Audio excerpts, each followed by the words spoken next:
Health insurance in North Street, Paul, Minnesota. About 50 years ago, health insurance started to be an attractive incentive offered by employers to attract and keep good employees. Overall, group plans tended to be inexpensive for employers, with employees contributing a small amount of money or none at all to secure health insurance for themselves and their families. It was more expensive for individuals to pay for non-group policies, but coverage was fairly affordable. Then medical costs started to rise. People started to live longer, and the medical profession became adept at curing various diseases and saving and prolonging the lives of people with serious injuries and life-threatening illnesses. Healthcare and insurance prices started rising much more quickly than annual incomes, and premiums began taxing both employers, who were paying the lion's share of premiums, and for employees to whom businesses often passed on costs through larger deductibles, greater out-of-pocket expenses, and higher premiums. According to a recent report by the MSNBC News Service, 41% of Americans whose income ranges from moderate to middle had no health insurance for at least part of 2005. In 2001, that number was much lower, 28%. Additionally, more than 50% of uninsured Americans in 2005 found it difficult to pay their medical bills.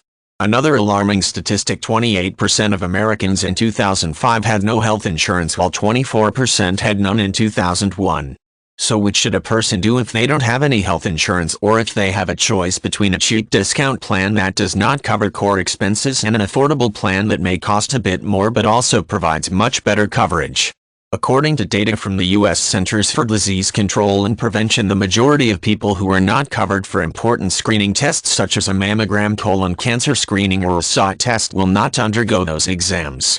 Also, close to 60% of people without health insurance missed treatment or did not buy medicine needed for a chronic condition.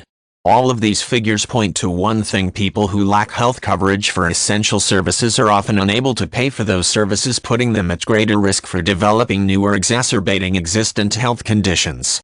What should you look for in a health insurance plan, especially when cost is an issue? It's important that you get the best coverage you can afford. Skimping on premiums can save you money up front, but the result can prove to be penny wise and pound foolish. Sometimes people can't afford coverage, and sometimes they believe because they are healthy that they simply don't need it. However, healthy people get ill or are involved in serious accidents all the time. You never know when you'll need coverage. Some people opt for catastrophic insurance, which usually covers only major medical and hospital expenses above a specific deductible. Under such a plan, the insured pays for routine doctor visits and prescription drugs. With this type of plan, you'll pay a low monthly premium but will also have a high deductible and limited coverage. Deductibles start at $500 per year but can be considerably more. If you purchase an inexpensive policy with a $10,000 deductible and you undergo surgery that costs $8,000, you must pay that $8,000.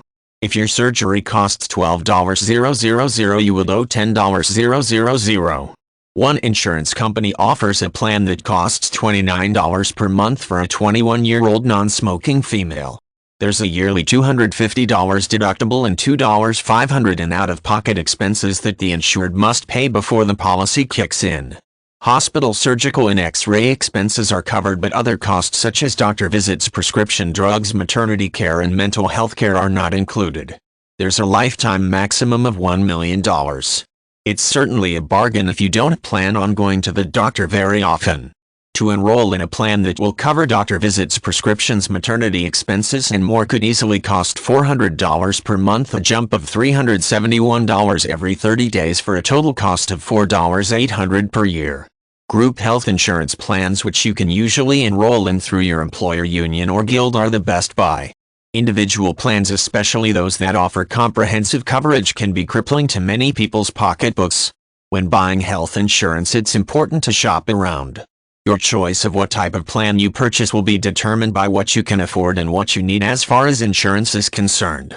There's no right or wrong choice when it comes to health insurance, but at the very least you should have catastrophic insurance. There are basically three types of plans: fee-for-service health maintenance organizations and preferred provider organizations.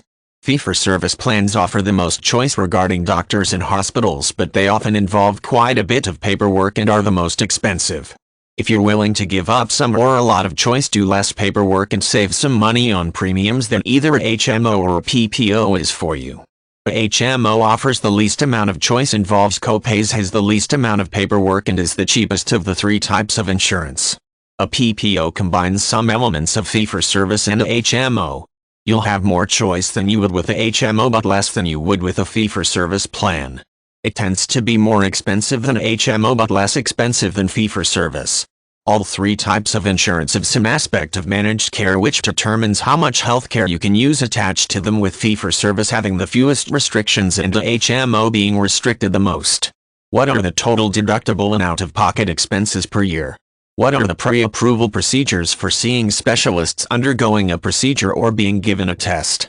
As you begin to narrow down your choices, you can look more closely at specific plans that seem to fit your needs and determine which offer you the best value for your dollar.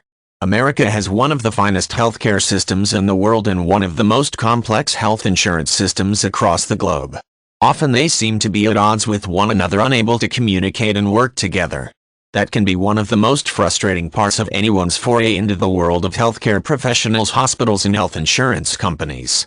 For this reason alone, it's important that you carefully and thoughtfully choose your healthcare benefits provider.